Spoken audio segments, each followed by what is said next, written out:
A lot of Area 51 is kept secret by the top people, while some of the employees that don't work there anymore leaks out some of the information that we seek.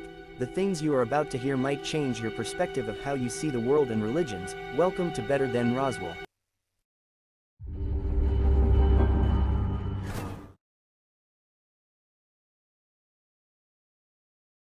Sure, I worked at Boeing Aircraft Company in Long Beach, California, and as a surface technician, working for the commercial side and military side of Boeing in Long Beach, California, formerly McDonnell Douglas Aircraft Company.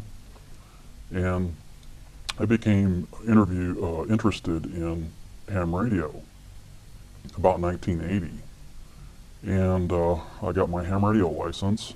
And in 1987, I was scanning my ham radio, the frequency band, and I came across a conversation. Two people were in conversation, one in El Toro and one in Newport Beach, and they were talking about bombers and fighters. And the other person that was living, well, actually there were three people, one in Toluca Lake, which we are close to right now, and he was continuing to call him General. And you don't do that on ham radio. On CB radio you do that. They're called handles. And so I waited for them to clear out, and they went back to the gentleman in Toluca Lake and asked him why he was calling this person in Newport Beach General.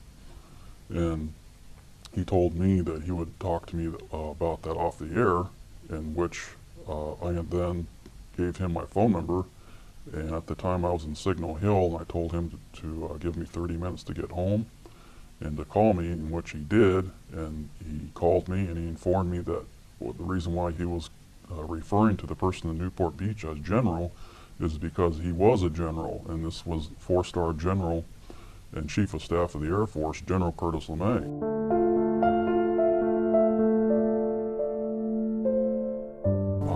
Proceeded to monitor the frequency for about 2 weeks. I waited for the right time to come in and break in, and I talked to Curtis Lemay on the air. I took it upon myself to drive down there. I looked up his address using the FCC database in Long Beach, drove down to Newport Beach and rang his doorbell, electronic security gate, and his wife Helen let me in. And I was looking for the doorknob, and I couldn't find one because they didn't have a doorknob, and so I just grabbed the gate and went in. And as soon as I walked in the front door, there was a big bust of Curtis Lemay depicting him as Chief of Staff of the Air Force. And that blew me away right there, and then I knew that this was Curtis Lemay. And we sat down and talked in his den. He put his feet up on his coffee table, which there were Air Force magazines sitting on top. And directly to our left was a picture of him in the White House with President Kennedy. Curtis Lemay was fully dressed in his uniform.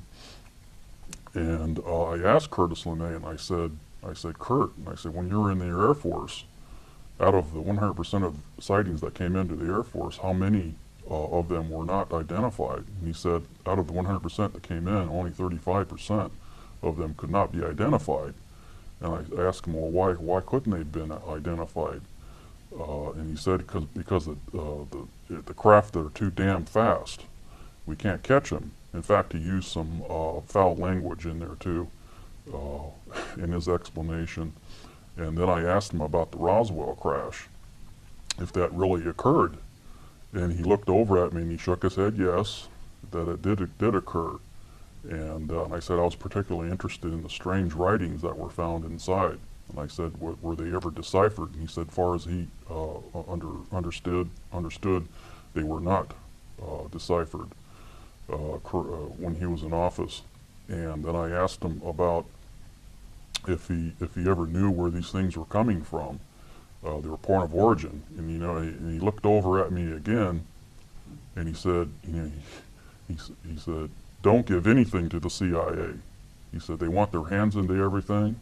They usually do get their hands into everything, and they get away with it.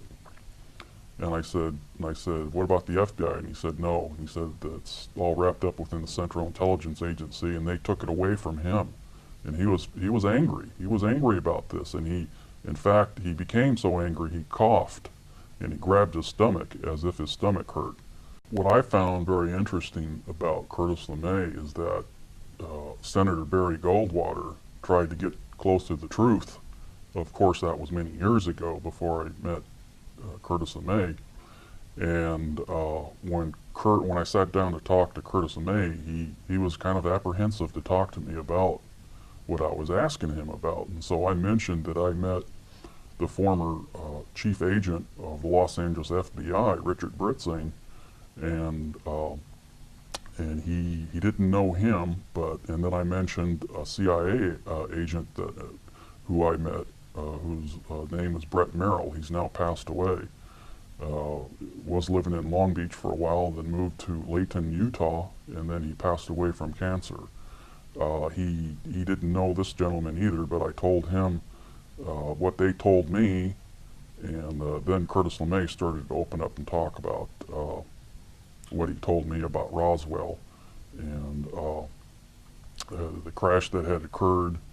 And he told me that he was aware that it wasn't ours, it wasn't the military's, the Air Force or the Army or the Navy, and it was highly strange. It was a highly strange vehicle that crashed, and he took over the office from General Nathan Twining.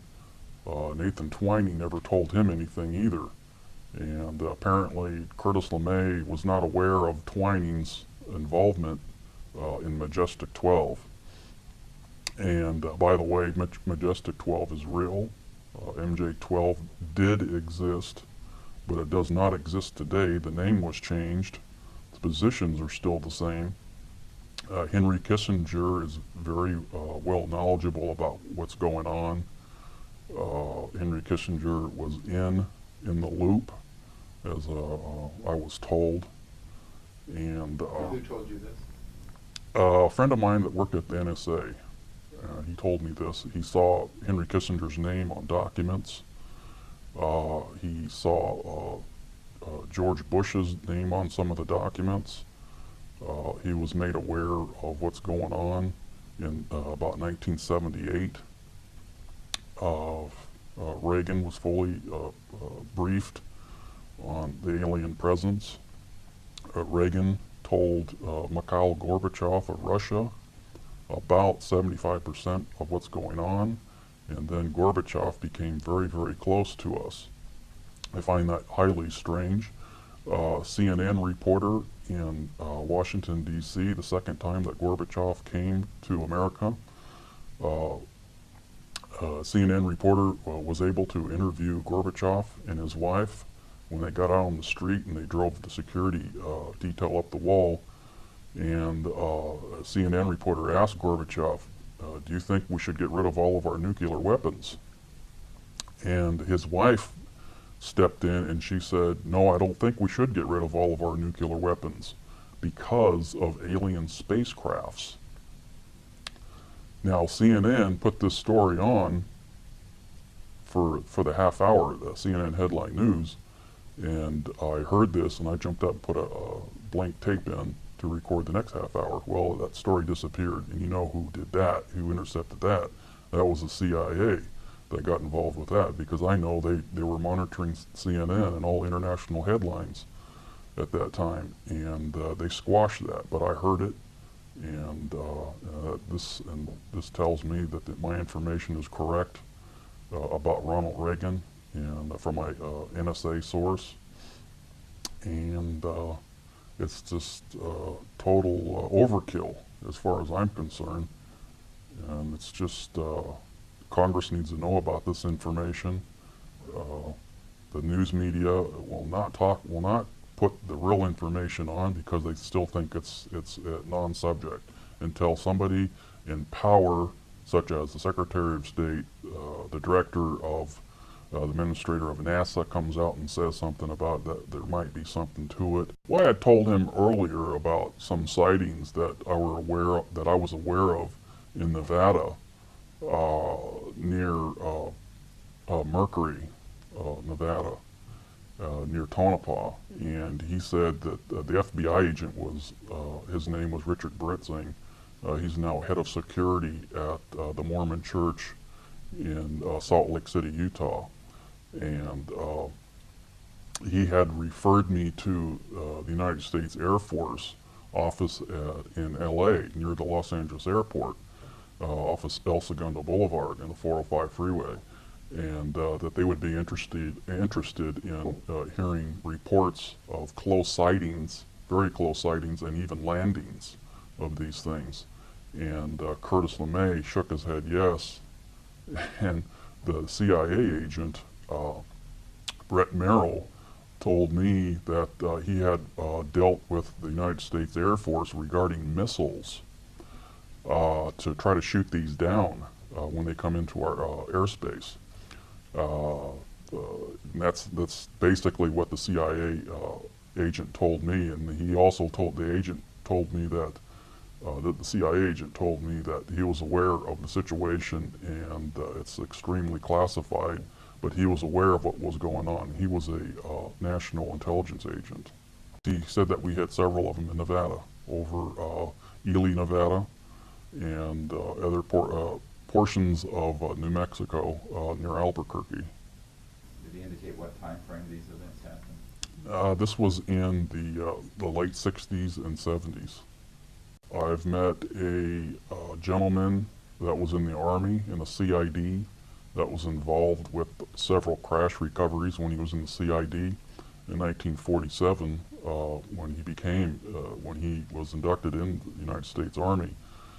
He was in the CID, and several of his friends were in the CIC, counterintelligence, and they became very close one another, and he handpicked a friend of mine that worked at Boeing Aircraft Company in Long Beach to become a part of crash recovery retrieval in northern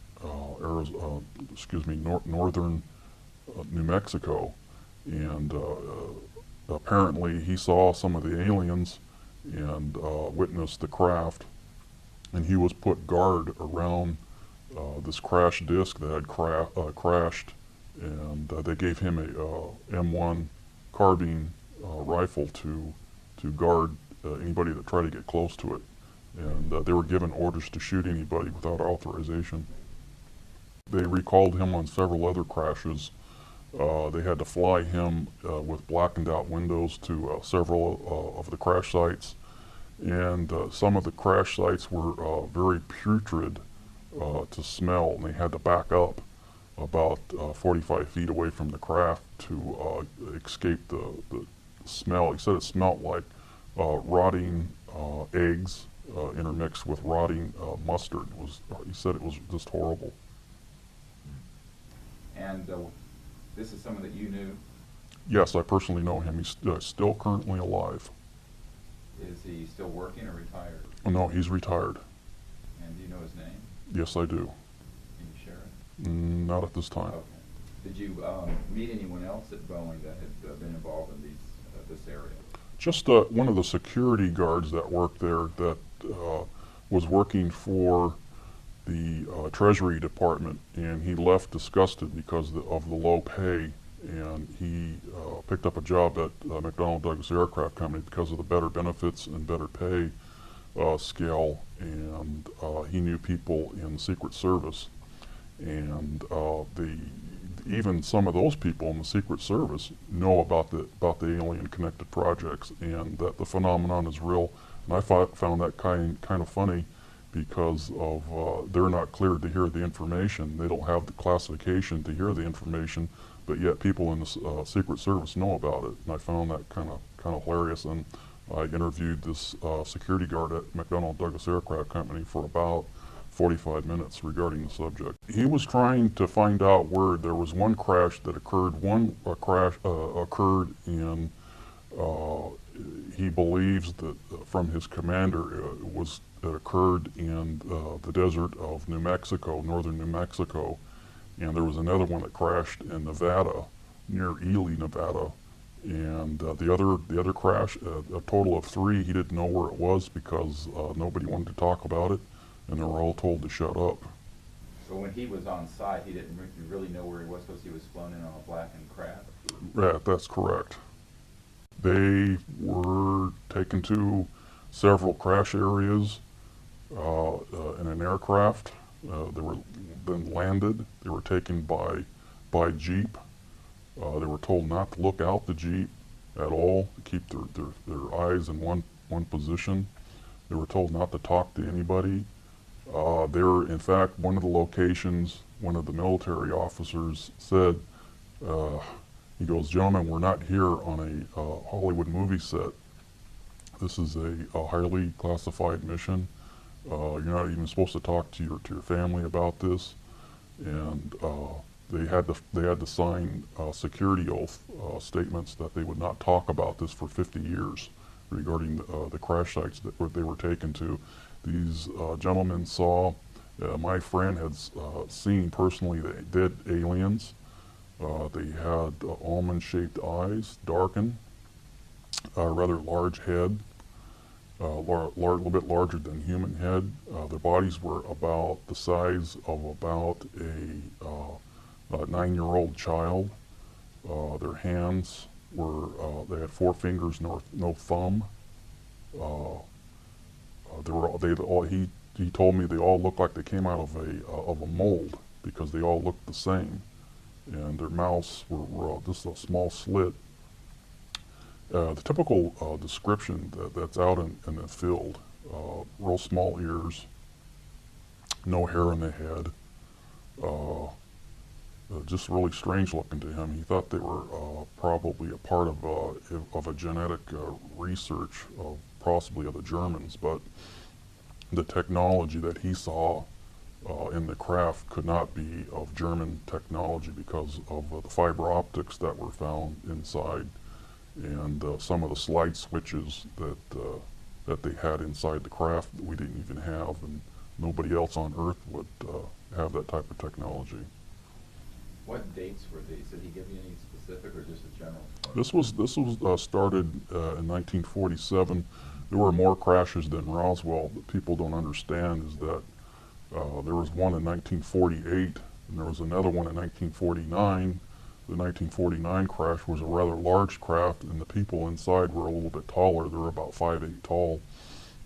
And these individuals' noses were quite long. They kind of looked like the ancient, not the Sumerians, but there's a race, like I can't recall at this time, but there's they looked a lot like an ancient race around Palestine, probably about 3000 BC. He told me that he picked up one of these aliens and put it on board of one of the jeeps, and he said it felt like, the alien felt like probably about 45 pounds at most, maybe 40, and they put him in body bags and took him to, and for what he told me, they took him to Wright-Patterson Air Force Base at the time.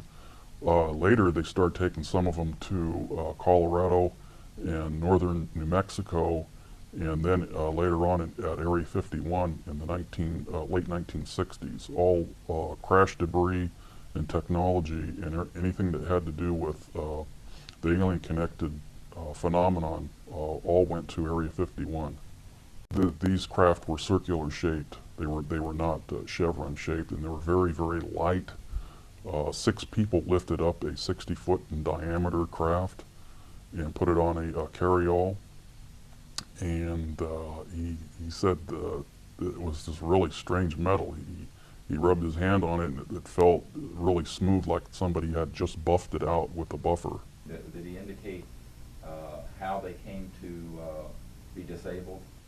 Yes, he said that he was, as far as he could gather from his friend CIC, the FBI was checking into this too. They were interested as to why these things were crashing, and they found out that the radar testing in New Mexico was the cause of a lot of them that were crashing, and high-powered transmitters. When they would get too close to transmitters, they would cause interference like in 6 meters, or UHF high-powered transmissions it would interfere with their guidance control, and they would just crash. And other craft that crashed, we had shot them down with our military weapons. That's one of the things that I do remember him telling me, that there's another alien group that looks a lot like the human race, and they're called the Orange. Through my mother at Boeing Aircraft Company, my mother's now deceased, and her friend is now deceased. Now I can talk about it. My mother had met a tube bender in McDonnell Douglas Aircraft Company, which is now Boeing, and his close friend worked at Northrup. He was working on the stealth program at the time, and this guy is an absolute brain in mathematical, with mathematical figures and fixing things and making things work and correcting everything to make everything work.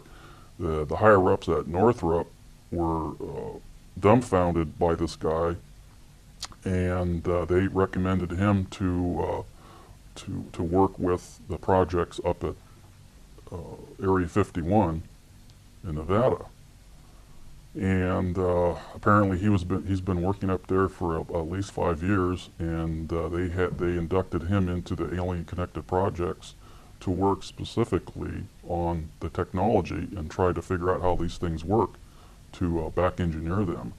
In fact, I asked him where they're coming from, and he told me, he said, you know, I can't answer that. That's so highly classified.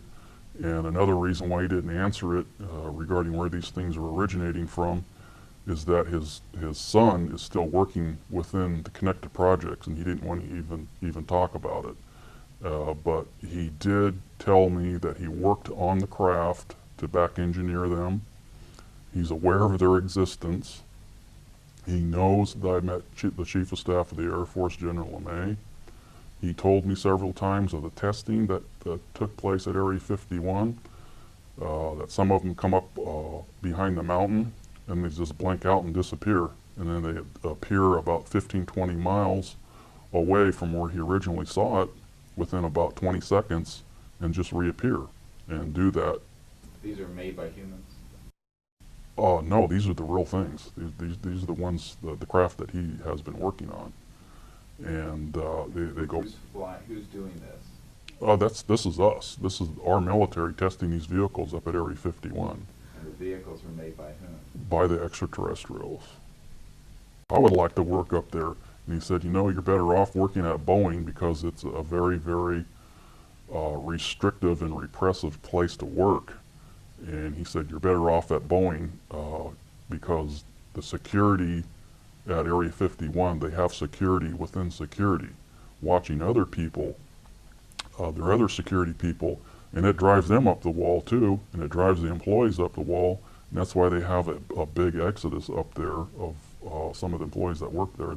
They can't stand the environment up there because you can't do anything. You can't talk to anybody. You can't. It's just. He said it's horrible. It's a horrible place to work. Area 51 is just. It's just a horrible place to work. It's like working in Russia when Russia was communist country. He was working for Northrup, directly for Northrup. He was not working for the military, any of the military services at all. He was receiving his paycheck from Northrup. So Northrup has an involvement with Area 51? Oh yes, so does Lockheed Martin, Boeing Aircraft. They do trucking for Area 51, Boeing Aircraft, Hughes. Most of the major defense contractors have something to do with Area 51. They're not let in to what's going on. They're not even allowed access to S4, Site 4, but they do truck for Boeing trucks for Area 51. I do know that for sure. I found that out from a friend at Boeing that told me that they were hiring up there for trucking for some of the military sites up there. And I found out from him that he had personally gone onto Area 51, escorted to Area 51 from the main highway. Did this contact, by the way, you say he's passed away now? Which one? The one you're discussing now. The old, oh no, he's still alive. Oh, he's still alive. No, he's still alive. In fact, he knows where the aliens are originating from. In fact, I asked him that, and he's absolutely refused to discuss that, which I previously stated. But he's not at Nellis anymore, he's at Boeing? Oh no, he's fully retired. As far as he understands, there is an underground area there, and there's a lot of extraterrestrial debris down below Area 51 stored in some sort of a containment area. And but he has never seen any extraterrestrials at Area 51 walking around and conversing with anybody there at Area 51 or at S4. It's just the craft and the technology that they're trying to extract from these vehicles to incorporate that technology into our fighters and possibly some of our space programs. Developed propulsion or energy systems from this study? Just basically laser technology and sound wave defense mechanisms. Sound wave to blow up tanks, buildings with just sound waves. And some of the laser technology came from these craft he told me about. And we're incorporating this technology from these craft at Area 51. And I also found out that they are moving a lot of the personnel and some of the equipment and some of the extraterrestrial technology equipment and the craft to base up in Utah. He mentioned there's a base here in California near Enzo, California. And there's another base in the deserts of, I believe he said Tajon or Tajon. I believe he said Tajon, I believe. I believe that's the word that he used. There's a base near Lancaster and Palmdale area. And near, this is very funny, it's near Northrup. There's an underground area out there too that he was aware of. And but he particularly mentioned and stayed focused on Enzo, California. There's some underground areas up there too that they're researching some of this technology and at March Air Force Base through Project Red Light. What is Project Red Light? Project Red Light is a program to test these vehicles and extract as much information as possible from the alien-connected projects to find out how these things operate and gain as much information to possibly use this for our advancement, for our, like I said, for our fighters and bombers and for our space-connected connected projects. And it further verifies what I was told by people that were in the Army and the Air Force and people that worked at Area 51 to corroborate what's going on regarding Project Red Light. And Project Red Light is still continuing as of this day. He wasn't out of Nellis, he was out of Area 51 primarily. Okay. Northrup hired him to go up there and help the cause up at Area 51 to try to find out how these things work. And I believe he started in 1980 and he left there probably about 1997. And by the way, Project Red Light and Project Grudge, they're all intermixed. The director of Project Blue Book, Robert Friend, told me this. He was fully aware of Project Red Light. And he formerly used to work at Fairchild in Redondo Beach on aviation and Rosecrans. And we talked for about an hour on the phone, and he was also reluctant to talk to me about the phenomenon until I told him that I met General Lemay. Well, and of course the CIA agent too, and the FBI agent. And so then he started to open up and talk to me about the situation of UFOs. And I asked him about some of the crash debris that was taken to Wright-Patterson Air Force Base after the Roswell crash.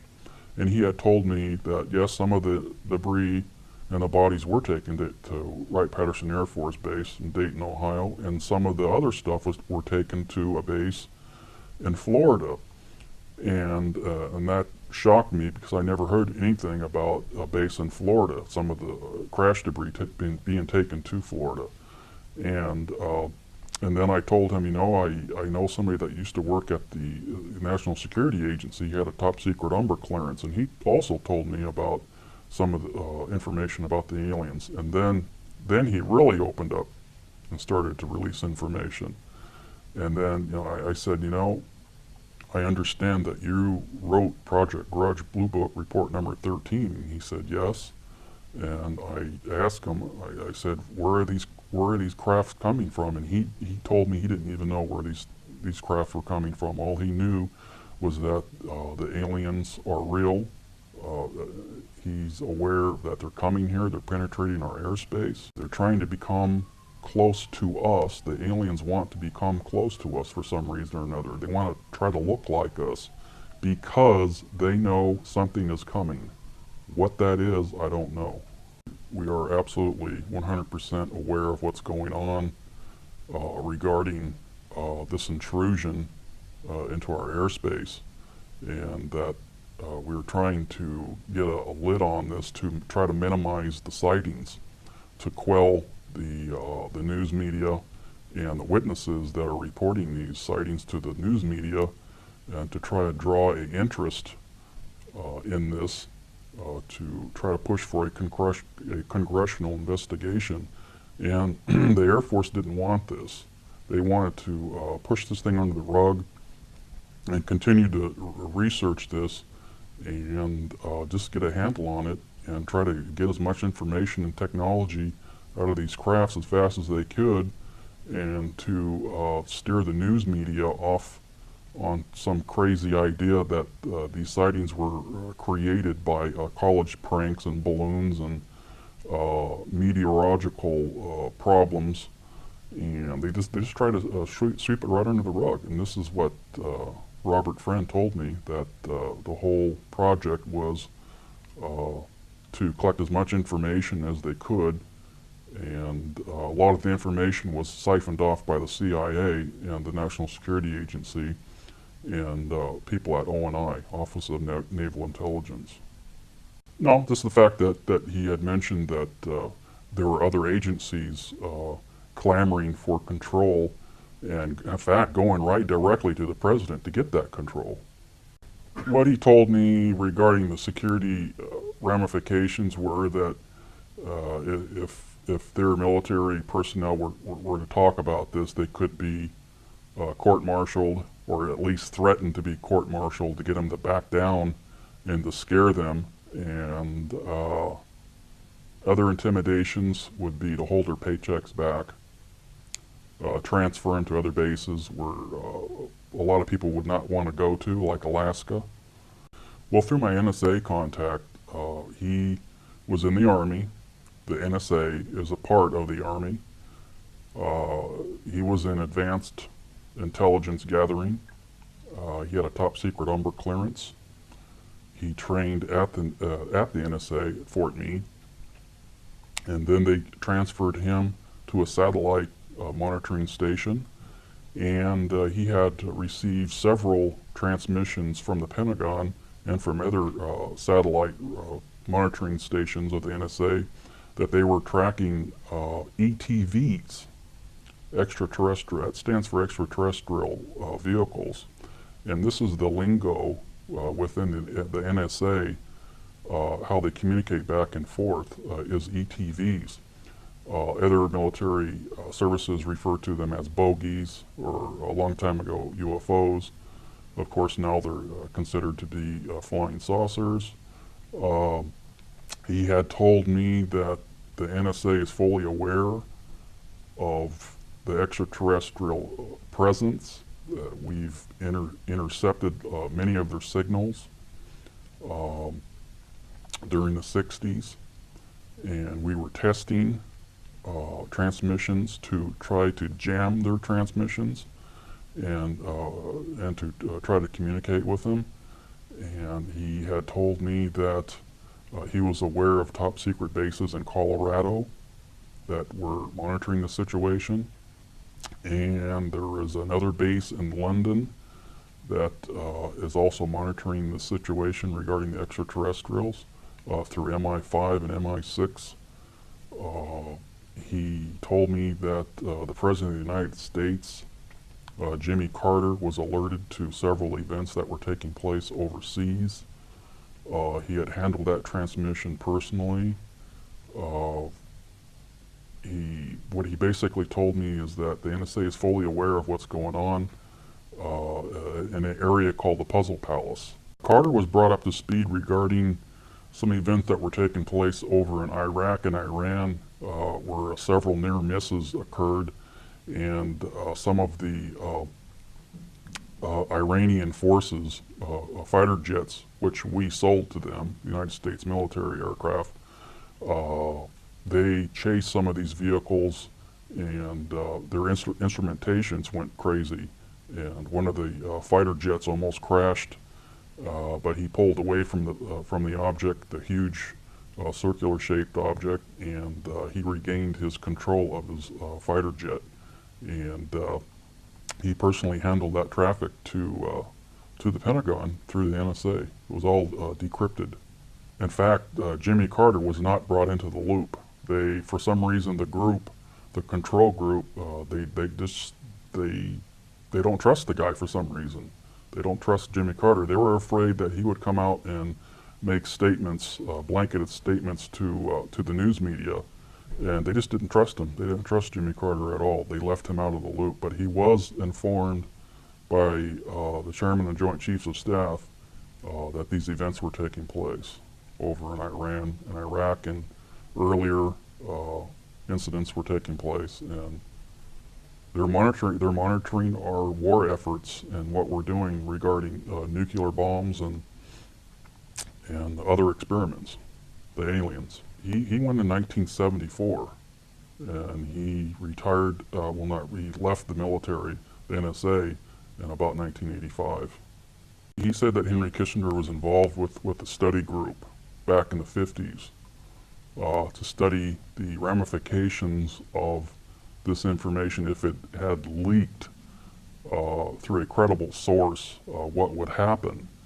And they were to do a study and pass off classified information to outside study groups such as the RAND Corporation and other think tanks of this nature to study what would happen if this information were to be leaked out or to talked about from credible people as to what would happen. And Henry Kissinger headed some sort of a study group. Basically, was controlled by Majestic 12 people, the notorious MJ-12, which is no longer called MJ-12. I'm trying to find out the new name of this group. In fact, my contact that worked at Area 51 knows the name of the group, but he's refusing to tell me the name because it was compromised in 1979, 1980. Basically, it's an oversight group intermingled with the National Security Council and the National Security Planning Group in Washington, D.C. It's an oversight policy group like the NSA and the National Security Council, but primarily there's a group called the National Security Planning Group that oversees everything. And Majestic 12 is intermingled with these people, the National Security Planning Group. They have full control. They alert the president of what's taking place, and he either authorizes or just says, hey, you guys go at it. They have full control. They have no congressional oversight whatsoever. They answer to nobody except for the President of the United States. But they're trying to push it aside away from the president now. Well, apparently that's correct. They no longer have that much control over these groups anymore. It's like a separate entity. How they're being funded, I don't know. I can't find that information out. I'd love to find it out, because I can tell you one thing, the General Accounting Office, they don't know what's going on. They don't know where the money's going. They don't know what these groups are doing, what they're studying, and they hide it all in black project operations. They could say it's for research on why ducks don't fly that much or something like that, and they would just hide it in top secret programs. And the president's losing control. He's just absolutely starting to lose control over this. That's why Carter was not brought into the loop. They just don't want to release the information regarding the locations, where they're coming from, where they're originating from. And some of the locations are from Earth. There's underground bases here at Earth where the aliens have constructed bases a long time ago, before Columbus even discovered America, from what I understand. These areas would cause a major upset. In fact, some of the areas were already found through some of the investigations done by a television network called Sightings. They found several of the underground bases down in Puerto Rico. That's the kind of information that the NSA is worried about, is releasing the tracking information, because people that know how to coordinate where things are coming from, like air traffic controllers, degrees, longitudes, and where they're coming from, they could find out more of these underground bases. And this is why the NSA is really afraid to release this information. And this is another reason why the government of Puerto Rico has now fenced off the area where some of these things are coming out of the freshwater lake down there. And we'll just buy off politicians down there to get these things done. Basically, that's the information that the NSA is refusing to release regarding the tracking. And they also cooperate back and forth with the NRO, the National Reconnaissance Organization, regarding tracking and intercepts, along with NORAD, the Air Force, and the Army. They're all in on it, and it's all connected with a top secret group called Magi Control. What did he tell you about Magi Control and how that operates? Magi Control is controlled by Office of Naval Intelligence. It's a top secret collection group like the Central Intelligence Agency and the NSA. In fact, the ONI is just like the CIA. It's a top secret organization within the Navy, out of ONI, to collect top secret information, collect information on foreign dignitaries, foreign leaders, the Alien Connected Project primarily. It's similar to the NSA and the CID. It's all encrypted information. They have agents out in the field, just like the CIA, collecting information. It's all very, very top secret. Operation Looking Glass is a top secret program, project, which is ongoing up at Area 51 to try to see into the future, to try to predict and actually to see into the future, a time travel, to find out what events will take place in the future. And from what I understand, it's currently ongoing up at Area 51 in connection with Project Red Light. Did they indicate, who let you know about that project? I heard this from a CIA buddy of mine, the same CIA agent that passed away from cancer up in Utah. What else did he share with you, the CIA contact? And can you share his name now that he's passed away? Oh yeah, Brett Merrill. Okay. Yeah. It's the same one. Yeah. Did he share with you anything else? That's interesting. Did he share that there was actually a device that assisted in this sort of time travel? It derives from the alien technology. He did not get into what it looks like or how big it is or anything like that, but it derives from, comes from the alien technology itself.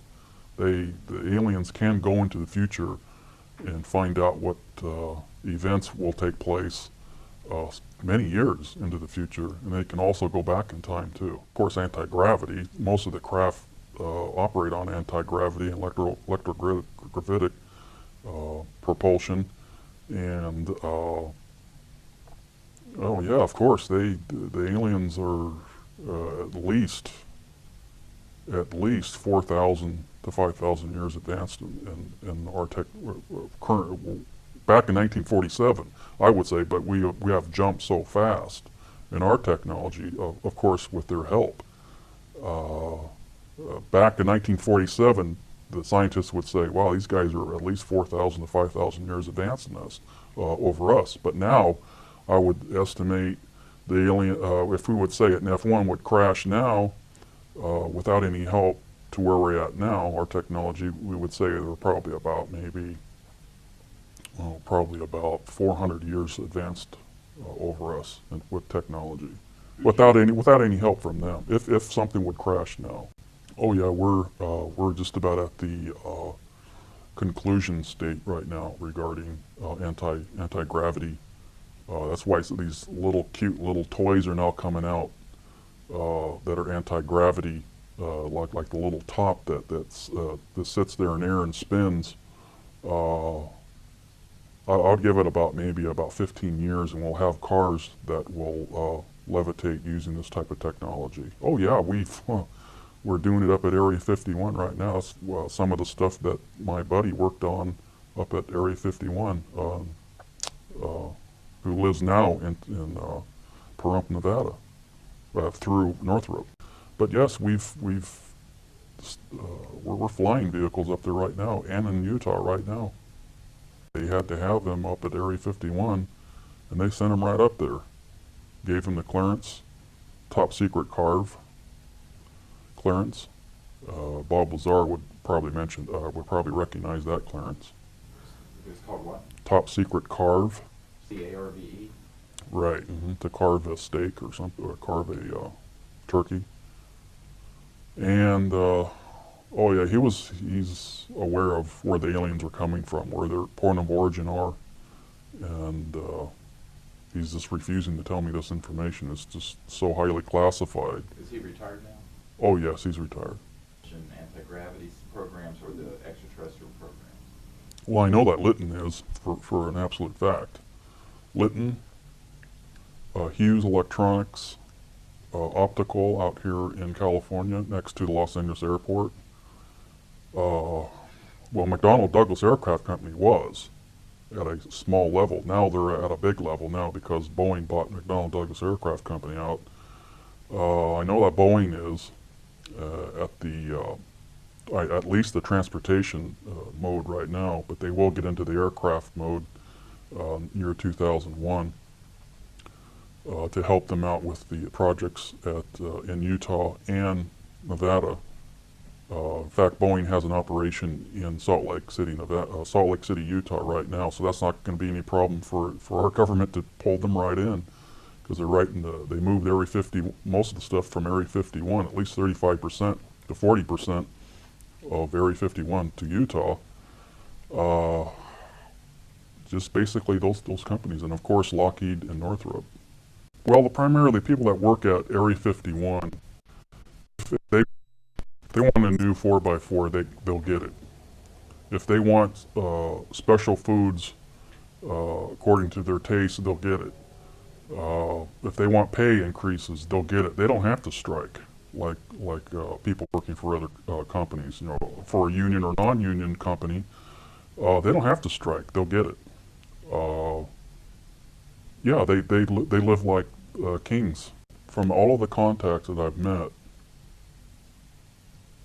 my final conclusion and my thoughts about this is that the reason why our government's afraid to release this information is because of religion. This would probably destroy how we see ourselves. I think they should start releasing some of the information that we have managed to collect on Mars regarding the face on Mars, which I know for a fact is real. In fact, I have another contact at NASA, JPL, that I haven't mentioned. I can't mention too much about it because he's still working there. Okay. Well, as much as you can. Well, the person that I know is very high up in NASA. He's not a director or an administrator, but They know what's going on. They know it's a face. They know that it was carved by somebody else other than us.